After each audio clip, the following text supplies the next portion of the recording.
সন্তান মৃত্যু পথযাত্রী মা মানুষের দ্বারে দ্বারে আকুল আবেদন করতেছে।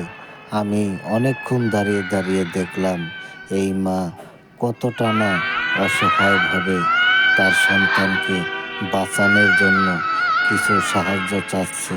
অনেকে দিচ্ছে, অনেকে দিচ্ছে না। আমারও দেখে চোখে পানি চলে আসলো। সন্তানের জন্য মা কতটা কষ্টই না করতে পারে। দেখেন, পারলে এই ভিডিওটি বেশি বেশি শেয়ার করে দিবেন। আমারও চোখের পানি আমি ধরে রাখতে পারিনি। কয়দিন আগে আমার সন্তানকে নিয়ে আমার বুক ফাটা কান্না আপনারা দেখতে পাচ্ছেন। সন্তানের কান্না দুঃখ কেউ কোনো মা বাবাই দেখতে পারেন।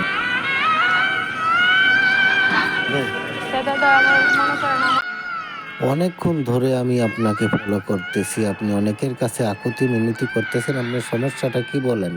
আমার মেয়ের কিডনি নষ্ট দাদা। কিডনিটা নষ্ট হয়ে গেছে? একটি কিডনি পুরো নষ্ট হয়ে গেছে, ডাক্তার বলছে চেঞ্জ করার জন্য। কতদিন ধরে? আমার মেয়ে 1 বছর হয়েছে, তার কিডনি অসুস্থ ধরা পড়ছে। টোটাল 8 লাখ টাকা চিকিৎসা হবে? 8 লাখ টাকা লাগবে? আচ্ছা, আপনার কি কোনো বিকাশ নাম্বার আছে বা কোনো নাম্বার আছে? আমার বিকাশ নাম্বার নেই, এমনি আমার এমনি মোবাইল নাম্বার আছে, বিকাশ নেই। বলেন, নাম্বারটা বলে দেন। দাদা আমার মুখস্থ নাই, আমার মোবাইলের থেকে। আচ্ছা, নাম্বারটা আমি স্ক্রিনে দিয়ে দেব, ঠিক আছে? সমস্যা নেই।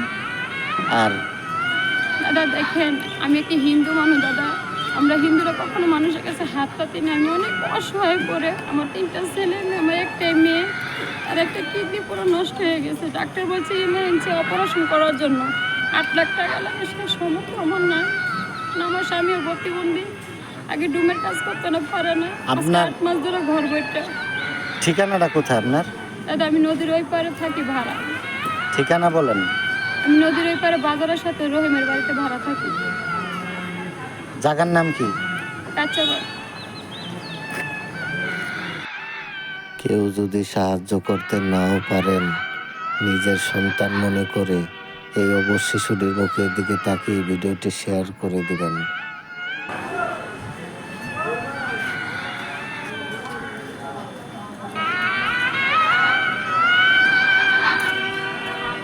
সবাই যদি আমাকে প্রবাস বাংলাদেশ যারা সবাই যেখানে আছেন, সবাই যদি আমার পাশে, সন্তানের পাশে একটু সহযোগিতার হাত বাড়ান, তো আপনাদের দ্বারা তো আমার সন্তান বেঁচে উঠবে। কারণ আমার একটি মেয়ে, আমার মা নাই, বাবা নাই।